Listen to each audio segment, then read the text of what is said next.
My sister slapped my daughter across the face in front of everyone. She didn't whisper, she didn't hide it. She laughed a sharp, triumphant sound and said, "Like mother, like daughter, both are useless." My father smirked. My mother chuckled. And my 6-year-old daughter, Emma, stood frozen holding the crayon she had just been using to draw. They thought it was discipline. They thought I'd shrink like I always did. But this time, they forgot something. The microphone was on. The one my brother-in-law had set up to film the Carter family legacy weekend. And what I did next didn't just change their smiles into silence. It turned my sister's polished, perfect life into a living hell. Because when you hurt my child, you don't just hurt a little girl. You wake the mother who remembers everything you've ever done. And this time, I remembered everything. Vanessa was always the golden child. From the moment we were little, she was the daughter who never raised her voice, who got perfect grades, who twirled on cue for company. I, on the other hand, was spirited, which was my parents' polite word for a problem. I asked too many questions. I laughed too loudly. I didn't fit their mold, and I paid for it in silence, punishment, and endless comparisons. While I was scolded for being distracting, Vanessa was praised for being graceful. While I struggled to be noticed, she soaked in every spotlight like it belonged to her by birthright. She went to Stanford on a scholarship. I took community college night classes while working double shifts. She landed a 6-figure job in nonprofit PR, married a neurosurgeon, bought a townhouse in the suburbs. I got pregnant young, worked admin jobs, and raised Emma by myself after her father walked out before her 2nd birthday. But I was happy. And more than that, I was proud. Emma, my daughter, was everything I never had the courage to be at her age. Confident, funny, unfiltered. She sang wherever she went in grocery store aisles in the car while brushing her teeth. Her voice filled every corner of our modest apartment with joy. And yet deep down, I worried because I remembered how my voice had been flattened. I remembered how Vanessa would roll her eyes whenever I spoke up. How my mother would sigh and say, "Can't you be more like your sister?" How my father would grip my shoulder just a little too tight and whisper, "You're embarrassing yourself." I promised myself I'd never let anyone do to Emma what had been done to me. But then the invitation came an email from Vanessa titled Carter Family Legacy Weekend. It was a weekend retreat she had organized at their lakefront vacation home, complete with catered meals, a professional videographer, and as she put it, space to celebrate how far our family has come. A schedule was attached. Brunches, vision board sessions, a group hike, a generational storytelling dinner. I nearly deleted it on the spot, but then Emma peeked over my shoulder, saw the photo of the lake house, and gasped, "Mom, is that a castle? Can we go?" I hesitated. Every instinct screamed, "No," but my daughter's eyes sparkled.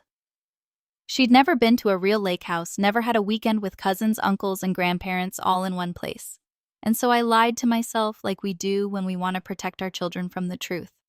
It's just one weekend. I thought they've changed. It'll be different now. Spoiler alert, it wasn't. It was the same toxic hierarchy, only this time. It wasn't just me they came for. It was my daughter. The week leading up to the trip, I told myself to stay neutral, polite, civil, invisible. I packed Emma's favorite dresses, her crayons, her headphones, and her stuffed bunny Maple.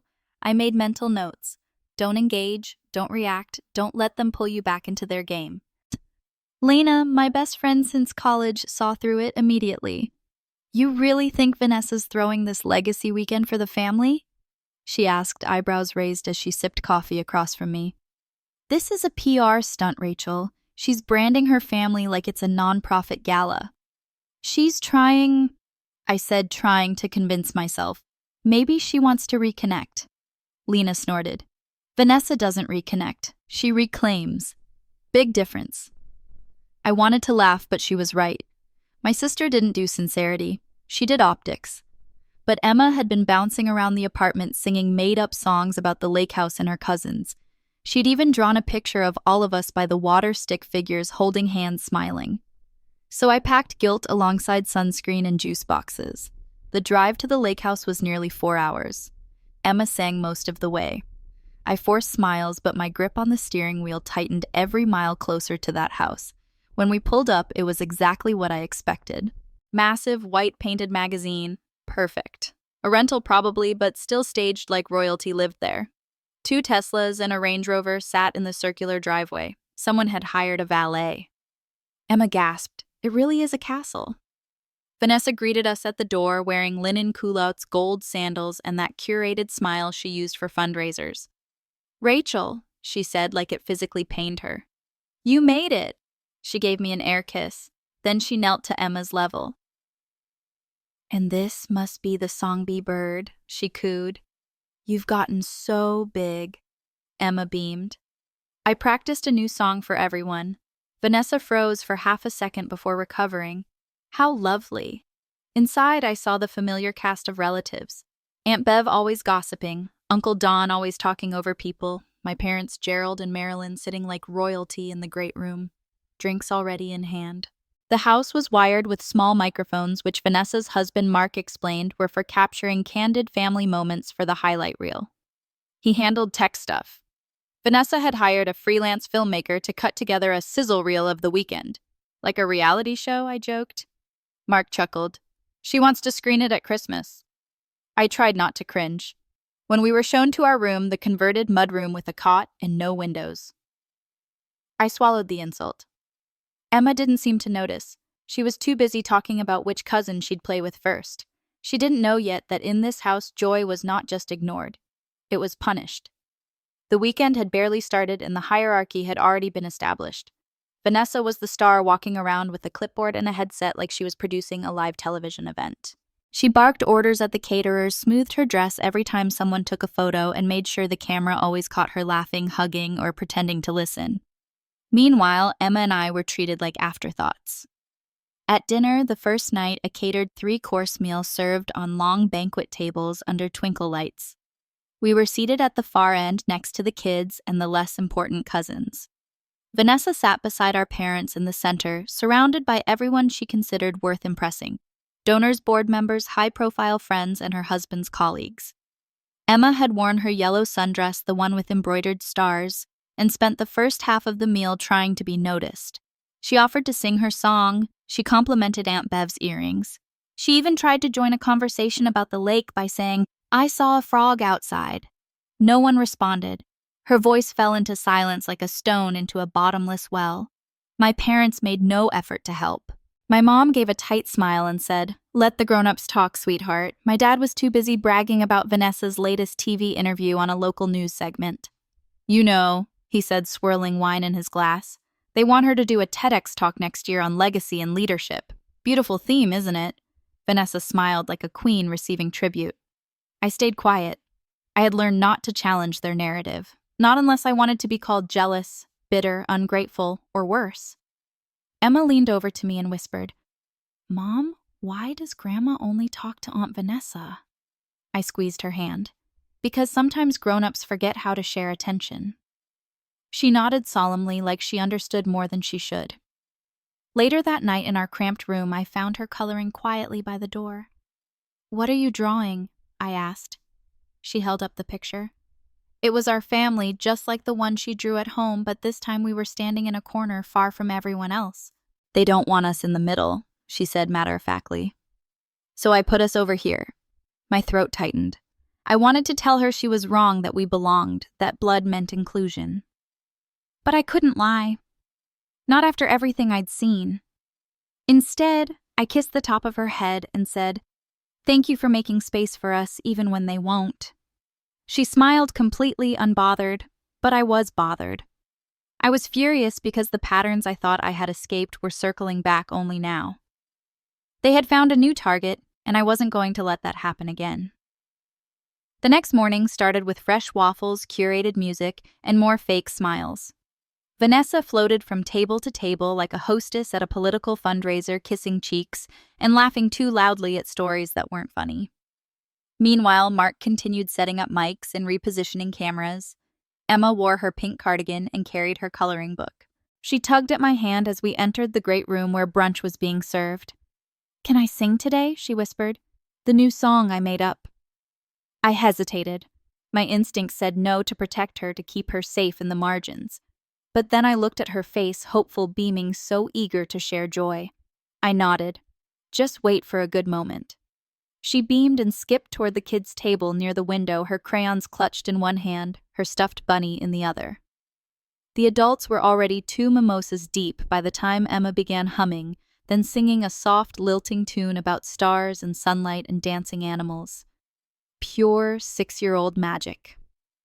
At first, no one noticed, but then Vanessa's eyes twitched. She glanced toward the sound, forced a smile, and kept chatting with my dad, but Emma's voice grew louder, more confident. She hit a high note and giggled mid. That's when Vanessa's smile dropped. "Rachel," she called across the table, voice sugary and sharp. "Could you maybe ask your daughter to lower her voice a little? Some of us are trying to talk." I opened my mouth to respond gently diplomatically when Emma, unaware of the tension, launched into the chorus. And that's when it happened. Vanessa stood, her chair scraped hard against the floor. She walked briskly across the room past the clinking glasses and paused conversations right up to Emma. And before I could move, before anyone could blink, she raised her hand and slapped my daughter across the cheek. The room went silent. Even the string music on the speakers seemed to falter. Emma dropped her crayon. Her hand flew to her face. Her eyes wide and shocked searched for mine. And then Vanessa said loud and clear, her voice echoing across the great room, "Like mother, like daughter, both are useless." She laughed, not a nervous chuckle, a full, unapologetic, delighted laugh. My father leaned back in his chair, smirked, and added, "Well, she needed to learn some shame." My mother sipped her drink, not even looking up. I was frozen for a single second, and then I wasn't. I crossed the room in 5 steps and scooped Emma into my arms. Her face was burning red, her body shaking with confusion and hurt. I looked at Vanessa. I looked at my father, and I said loud enough for everyone to hear, "You just made the biggest mistake of your life." Because what they didn't know, what they never thought to consider, was that the microphone in the chandelier was on and everything had just been recorded. The silence after Vanessa's slap wasn't relief. It was tension, charged, awkward, heavy. Emma was sobbing into my shoulder now, her tiny hands fisted in my cardigan. Her cheek was bright red. Her voice, the one that used to echo through every room we'd ever been in, was now reduced to hiccups and whimpers. Vanessa stood there, arms crossed, unapologetic. She didn't even glance at the camera sitting 5 feet away from her. "Well," she said with a shrug, "someone had to do it." I turned slowly to face her. "You hit a 6-year-old for singing," Vanessa scoffed. "You call that singing?" Then my father chimed in again, folding his napkin like he hadn't just watched his granddaughter get slapped. "Discipline builds character. You were never disciplined enough, Rachel. That's why you ended up alone." Something in me snapped, but not in the way they expected. I didn't scream. I didn't cry. I stood up straighter, and I looked straight at Mark, Vanessa's husband, who was frozen by the corner with a remote still in his hand. "Mark," I said clearly, "is the mic still recording?" He didn't speak. He just gave the faintest nod. Vanessa paused. "What are you talking about?" "The documentary mic," I said calmly. "You said it records ambient audio. You told me earlier it was hooked up to catch natural family moments." Remember, Vanessa looked toward the chandelier, then to the hallway, then to Mark. "You wouldn't," she began. But he was already moving quietly, carefully unplugging the receiver. That's when she panicked. "Mark, I swear to God, if you give her that," he didn't respond. He didn't look at her, because for the first time, maybe ever, Mark had seen something that crossed a line even he couldn't ignore. "You slapped a child on camera," he said softly. "And you laughed about it." My mother finally stood. "Oh, don't be dramatic. It was just a tap." I turned to her. "A tap that left a mark. A tap that made my daughter cry. A tap you watched and defended." Mark met me in the hallway 20 minutes later. I was packing our overnight bag. Emma was curled up on the bed, clutching her bunny, her cheeks still damp. He held out a small black USB drive. "This is a copy of the raw audio. The camera footage goes to the editor next week, but I figured you'd want this." I looked at him stunned. "Why?" He hesitated. "Because she's my niece too, and no child should ever be humiliated for being joyful." I took the drive. That's when I knew this wasn't just a bad weekend anymore. This was evidence. They had finally made the mistake of hurting someone who had a voice. And this time I wasn't going to let them twist it, bury it, or blame it on me. This time I had proof. And what I did next, it wouldn't just shake my sister's curated world. It would burn the mask right off her legacy. By the time Emma and I pulled out of the driveway, the sun had barely passed the tree line. No one tried to stop us. Not Vanessa, not my parents, not a single cousin or aunt or uncle. The Carter family had seen a slap. I had seen a fracture, but they hadn't seen the rest of it. Not yet.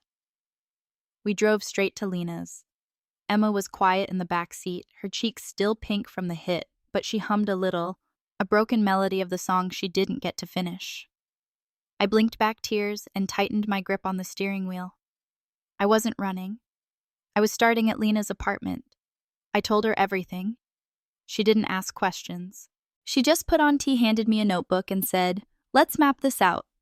And that's exactly what we did. The next day, I took Emma to a pediatrician who documented the red marks still faintly visible on her cheek. Then we met with a child psychologist who gently asked Emma about what happened. Emma said the words slowly, like they hurt to say. She said my singing was bad. Then she hit me. Then she laughed. The psychologist looked at me, her expression tight. "She's showing signs of acute humiliation. It's good you brought her in now." I added the medical notes to a growing file. Then I opened my laptop. Vanessa had spent years building her public image. Director of a community arts nonprofit, frequent speaker at youth mentorship summits, a self-declared advocate for child confidence through creativity. She posted on LinkedIn about cultivating brave spaces for self-expression. I reread those words while holding the audio file of her slapping a 6-year-old for singing. No rage, no outbursts, just method. I wrote 3 professional emails. To the board of her nonprofit, to the Regional Arts and Schools Initiative, where she was a liaison to the organizers of the Mid-Atlantic Youth Mentorship Conference, where she was scheduled to be keynote speaker next month. Each email was calm, factual, attaching a trimmed, high-quality audio clip from the brunch. The slap her, insult her, laugh, and my father's comment about shame. No commentary, just their words. I didn't ask them to fire her. I didn't ask for statements. I simply wrote, "As someone concerned about the emotional safety of children in leadership environments, I felt ethically obligated to share this recording." And I hit send. The first call came the next morning. It was the nonprofit board chair. "We've received a troubling report," she said carefully. "Are you the mother in the audio clip?" "Yes." "And the child, that's your daughter?" "Yes." There was a pause. "We've placed Vanessa on administrative leave while we review this. We'll be issuing a public response shortly."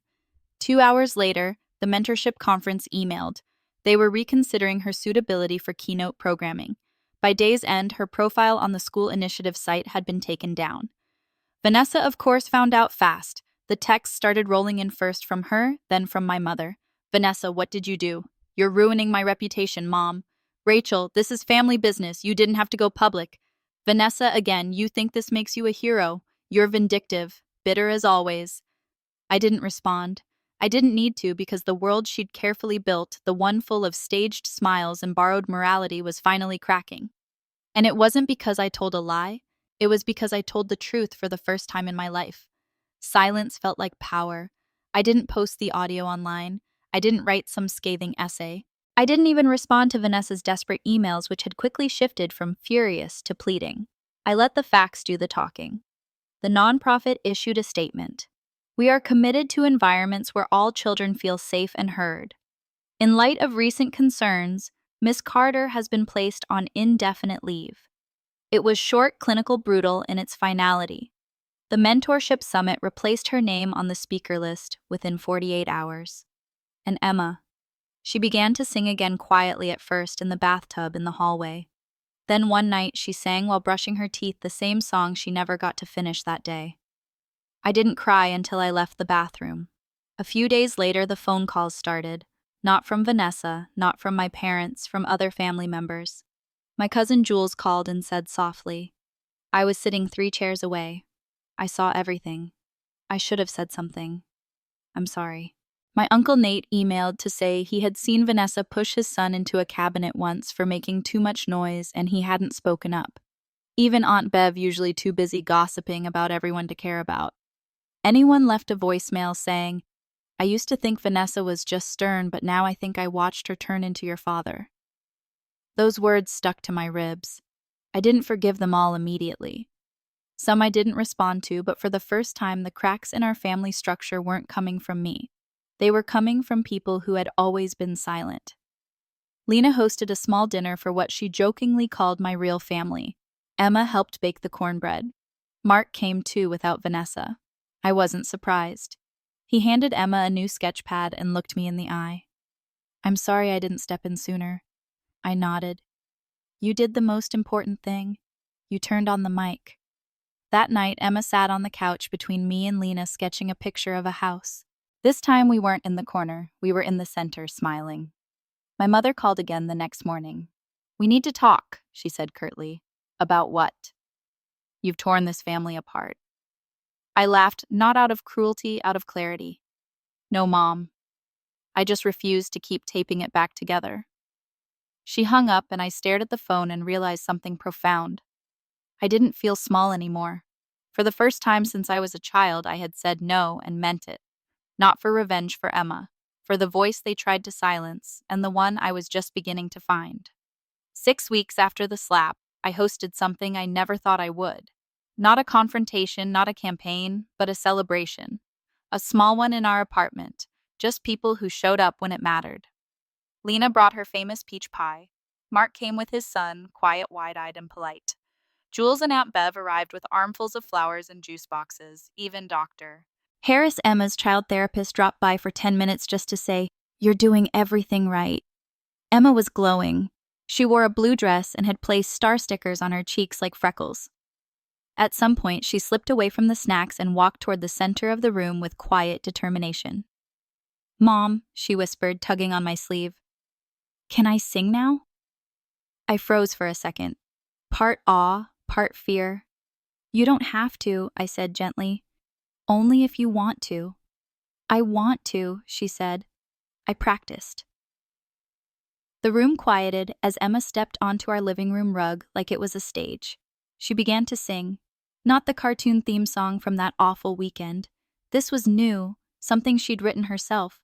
A gentle melody about strong hearts and stars that still shine even when clouds try to hide them. Her voice was soft at first, then stronger, clearer, confident, and I cried. Not because I was sad, because I was witnessing healing in real time. The arc of pain to power in 6-year-old form. When she finished, everyone clapped. Mark had tears in his eyes. Lena mouthed, "She's magic." I knelt down, hugged her tight, and whispered, "You have the bravest voice I've ever heard."